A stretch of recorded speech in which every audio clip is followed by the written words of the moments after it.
Chers amis, les temps étranges que nous traversons nous demandent de nous armer de patience, de persévérance et de faire preuve d'une attention particulière, non pas au monde qui projette ses reflets illusoires, mais à ce qui se présente à nous et qui se trouve à notre portée.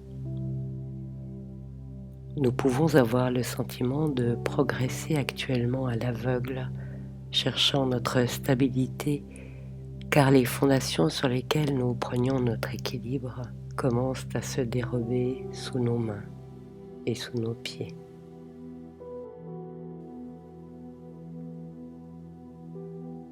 Nous avons à trouver de nouvelles prises afin d'assurer notre progression malgré les circonstances contraires, comme le font les grimpeurs de hautes montagnes.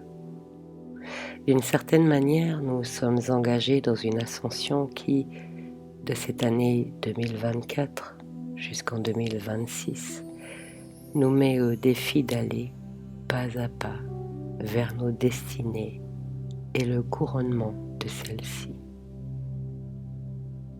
Le chemin que nous avons à emprunter peut sembler une falaise immense que nous avons à escalader avec courage et détermination. À l'image des grimpeurs, nous nous devons de demeurer concentrés sur chacun de nos gestes, à être attentifs à chacune de nos prises. C'est là, en somme, que nous devrions porter toute notre attention afin de progresser en toute sécurité. La comparaison s'éclaire d'elle-même lorsque nous réalisons que la montagne est un milieu potentiellement dangereux et qu'il convient de faire preuve de savoir-faire et de prudence. Quand bien même nous n'avons ni la connaissance de l'escalade, ni les ressources du grimpeur, les temps qui viennent nous en donneront l'opportunité. Nous découvrirons la souplesse, la force physique et morale, l'endurance et l'équilibre. L'escalade étant un jeu de déplacement et d'équilibre, elle exige de trouver notre centre de gravité dans un univers vertical, chose à laquelle nous ne sommes d'ordinaire pas habitués. Une perspective nouvelle dans un environnement qui se transforme, mais qui peut devenir relativement amusant si nous l'acceptons comme un jeu d'adresse et de révélation de soi, sachant que la providence guide nos pas. Cette attention portée à chacune de nos prises durant cette ascension nous permet de ne pas nous laisser distraire par ce qui se trouve hors de notre champ d'expérience. Beaucoup de bruits et de rumeurs résonneront à nos oreilles, ils résonnent d'ailleurs déjà, auxquels il sera sage de ne pas porter trop d'attention, restant focalisé sur notre progression. Nous réalisons dans de tels moments d'ascension que nous n'avons de prise que sur ce qui se trouve à notre portée et nous ne pourrons guère anticiper plus que les quelques mètres autour de nous. Suspendus à la paroi au-dessus du vide, nous connaîtrons peut-être le vertige ou alors l'euphorie, mais dans les deux cas, il nous sera profitable de ne pas nous laisser distraire. Le monde voudra nous faire croire que nous avons à nous soucier de lui, alors que ce serait là le meilleur moyen de décrocher.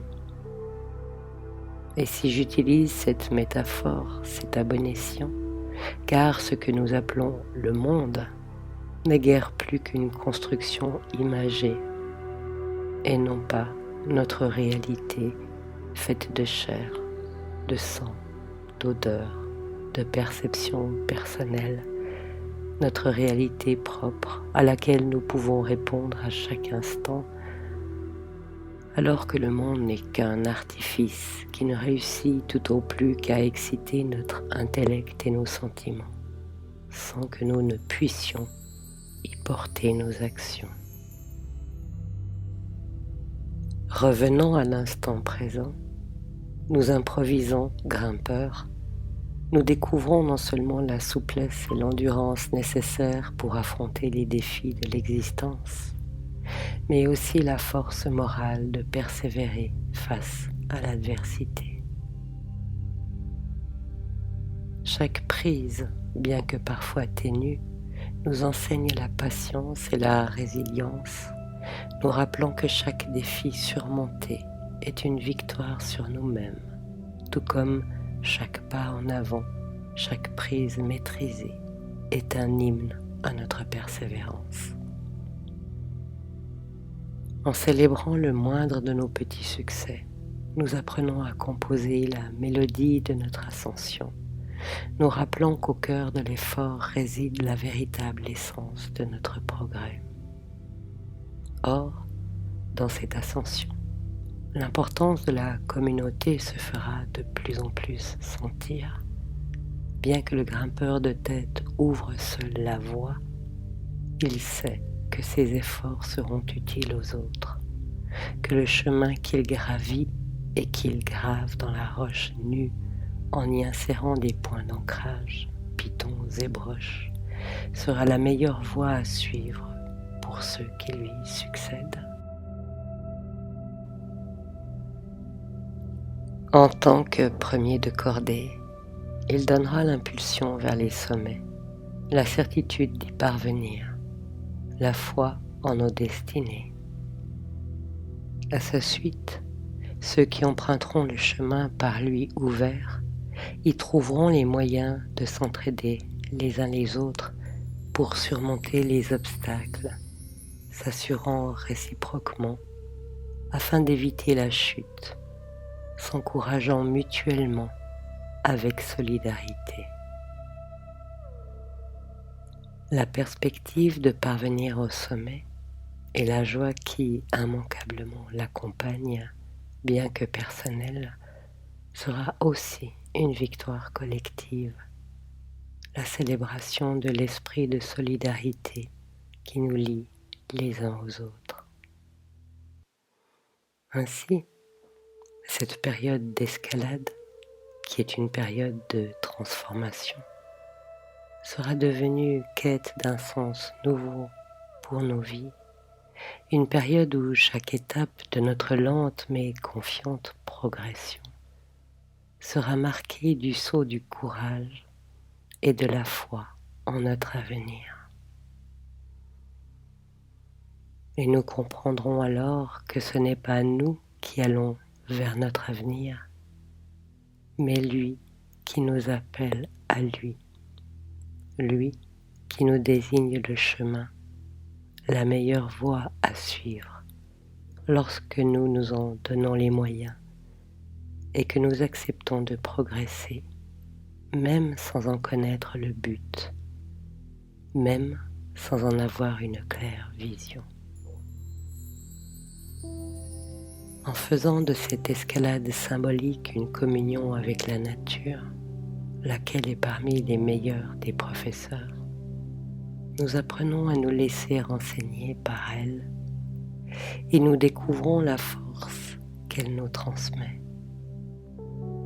Emplis de gratitude pour elle et pour les symboles toujours vivants par lesquels elle ravive nos existences, nous comprenons que la falaise, la montagne, la pique ou le gouffre sont véritablement nos meilleurs enseignants et qu'il suffit de nous laisser porter par ce qu'ils représentent pour retrouver notre place dans l'univers lorsqu'il nous semble l'avoir perdue.